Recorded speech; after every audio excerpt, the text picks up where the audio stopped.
Ramírez, buenos días. ¿Qué tal, Adela? Muy buen día. Un gusto siempre acompañarles aquí. Igualmente, Tania, ¿qué estamos haciendo mal? Esa es la pregunta de reflexión y en una semana muy oportuna, Adela, porque precisamente hace un par de días, el 20 de noviembre, se conmemoraron los 35 años de la Convención de los Derechos de la Niñez, ¿no? Justamente al rato vamos a tener aquí un evento en Relaciones Exteriores para Mm. esta conmemoración, como parte de la memoria que tenemos que hacer sobre cuáles son esos marcos jurídicos internacionales, en este caso, para establecer qué es lo que tienen que hacer los gobiernos, pero también las familias, pero también las sociedades, para garantizar que niñas y niños y adolescentes vivan sin violencia, ¿no? Es un momento muy oportuno para recordarlo. Tristemente, estos casos que mencionas en Coahuila y pues son lo que cotidianamente vemos en Redim y lo que cotidianamente documentamos, y esto quizá es lo más preocupante, ¿no? Que estas noticias empiezan a convertirse en noticias recurrentes. Y lo que estamos haciendo mal, respondiendo a tu pregunta, está en distintas esferas, pero en el contexto de la conmemoración que te comentaba, yo lo colocaría como que lo que estamos haciendo mal sobre todo es no reconocer que niñas, niños, adolescentes son titulares de derechos.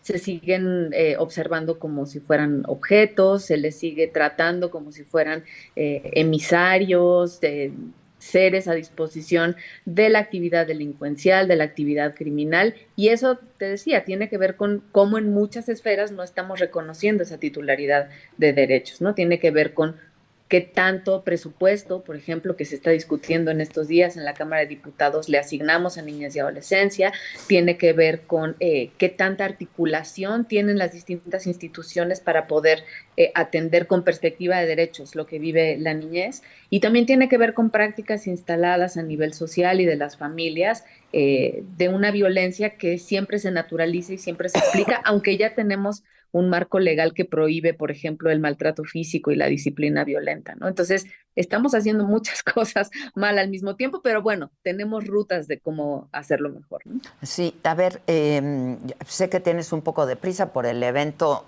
que va a iniciar en breve, pero fíjate, es interesante porque aquí en el chat la gente empieza a decir un poco qué estaremos haciendo mal, ¿no? Y hay quien dice la música que escuchan, el bullying en la escuela, lo que ven en su casa, ¿no?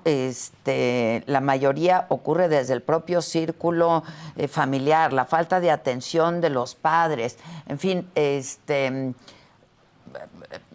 no sé, pues tú eres experta en la materia, de pronto se antoja como terrible, ¿no? Y hablábamos de la guerra en Medio Oriente y de pronto vemos a niños con armas y niños terroristas. Y aquí en México vemos a niños cooptados por el narcotráfico, en fin. Yo creo que lo que están planteando en el chat precisamente es una muestra de estos distintos niveles, ¿no? De los que hablábamos, en donde no se está respetando a niñez y adolescencia. Fíjate, Adela, que justo para esta conmemoración hicimos un recuento en Redim de algunos de los datos más preocupantes que vemos que están viviendo niñez y adolescencia. Y si hablamos, por ejemplo, de la violencia sexual y la violencia familiar, solamente en el corte de caja de 2010 a 2023 incrementó más de un 4%. La violencia física, fíjense, de acuerdo a los datos de salud, los índices de lesiones, incrementó más del 100% en este tramo, ¿no? La violencia física, es decir, está instalada dentro de los hogares, dentro de las escuelas, también en los barrios. Otros de los incrementos que nos preocupan es entre el 2020 y el 23, el conteo de homicidios de niñas, niños, adolescentes subió un 48%. Es decir, esa crisis de violencia que sabemos que estamos viviendo en México, esa crisis de violencia que también hace un eco, ¿no es cierto?, respecto de un escenario internacional polarizado, adverso, en lo que ahorita tememos que pueda ser una crisis nuclear incluso, etcétera. Es un eco que se va haciendo reverberaciones también en los países y en los territorios. Y cuando esa violencia se instala en condiciones de pobreza, en condiciones de desigualdad, en condiciones de las instituciones en donde no termina de estar instalada la capacidad de investigar y sancionar adecuadamente a los responsables, la impunidad también es un caldo de cultivo, ¿no? Entonces, estos datos que estamos viendo de violencia, la niñez desaparecida también, por ejemplo, ¿no? Del 20 al 23, otra vez un incremento de 50%, ahí son las adolescentes, digámoslo así, así les gusta a ellas que les digamos también, son quienes más están desapareciendo. Entonces, cuestiones que tienen que ver con la trata, cuestiones de reclutamiento forzado, ya lo decías tú, ¿no? Y lo hemos estado denunciando también en Redim, se insertan en contextos en donde la pobreza no ha terminado de extinguirse, en donde la desigualdad sigue instalada. México no es uno de los países más pobres, sin embargo, cuando nos vamos a observar los datos de pobreza y pobreza extrema en niñez y adolescencia, pues siguen siendo uno de los grupos de población con mayores carencias, ¿no? Entonces, esa desigualdad junto con, no es únicamente la música que escuchan o las películas que ven, sino esa necesidad material apremiante, una realidad que no les está dando opciones de movilidad social, una sociedad que les excluye a nivel familia, pero también a nivel escuela, pero también a nivel grupos sociales, pues claro que lo que está haciendo es arrojarles a las manos de la criminalidad organizada, quienes sí están perfectamente dispuestos a decir, aquí perteneces y aquí vas a tener un futuro y un futuro económico, aunque sabemos por los propios testimonios de los chicos que esta no es la realidad, ¿no? Entonces, es un escenario complejo, la violencia tiene que irse desinstalando, tenemos que hacer un llamado a que las estrategias de paz y de seguridad se hagan con enfoque de derechos de infancia, y la presencia de armas de fuego en un país como el nuestro es absolutamente inaceptable. Venimos acarreando errores desde las políticas de rápido y furioso hasta un momento como el actual en donde la presencia constante de fuerzas militares en los territorios, que no ha terminado de disuadir la actividad criminal, pero que sí está elevando los niveles de violencia e incluso generando algunas muertes, algunos homicidios entre niñez y adolescencia, pues están en ese contexto que hay que cambiar.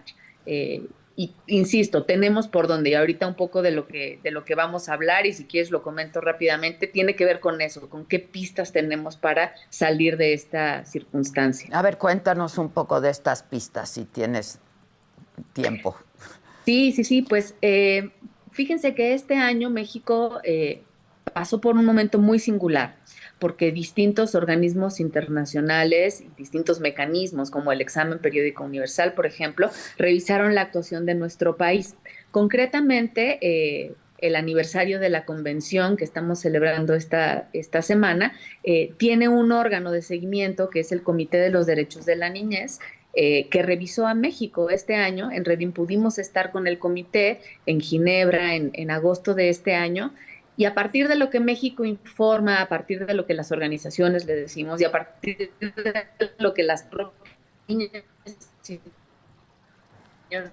le dicen al Tania, comité, estas recomendaciones... te perdimos. Hola, ¿sí me siguen ahí? Ahí te seguimos, pero te perdimos por un momento. Me decía, me estabas hablando de las pistas, perfecto. pues.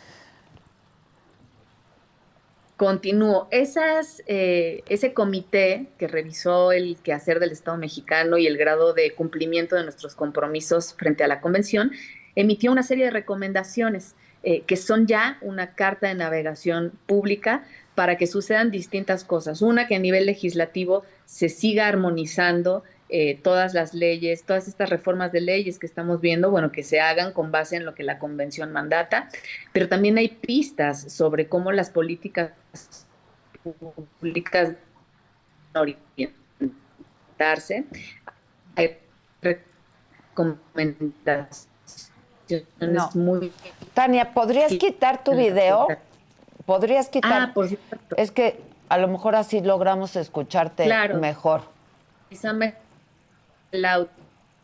Les decía, las recomendaciones van también en el sentido de mantener a un CIPINA activo como sistema capaz de coordinar a las instituciones públicas, atender las causas emergentes que tienen que ver con la discriminación, con la desigualdad, con la pobreza, Ahí están, son más de 50 recomendaciones muy puntuales que tienen nombre y apellido, que si uno las lee es muy fácil saber qué le toca a la Comar, pero qué le toca a la Procuraduría de Protección, qué le toca a salud, qué le toca a educación, para que la gran política de niñez vaya abordando estas causas estructurales que hacen que de pronto hechos como los que comentabas ahora se vean en los territorios y se repitan una y otra vez.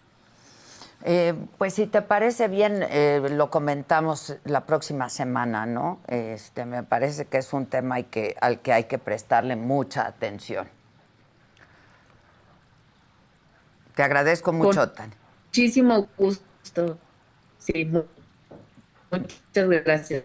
Muchas gracias. Lamentablemente, pues está mal la comunicación, pero retomaremos el tema la semana que entra. Me parece que ya es hora de que empecemos también a prestarle la debida atención al tema. Hoy en la mañanera del pueblo, hace unos minutos solamente, la presidenta Claudia Sheinbaum refrendó la voluntad de México de formar parte del Tratado de Libre Comercio de América del Norte, luego de que el primer ministro canadiense Justin Trudeau abriera la puerta de dejar a México fuera del TEMEC si nuestro país no vigilaba las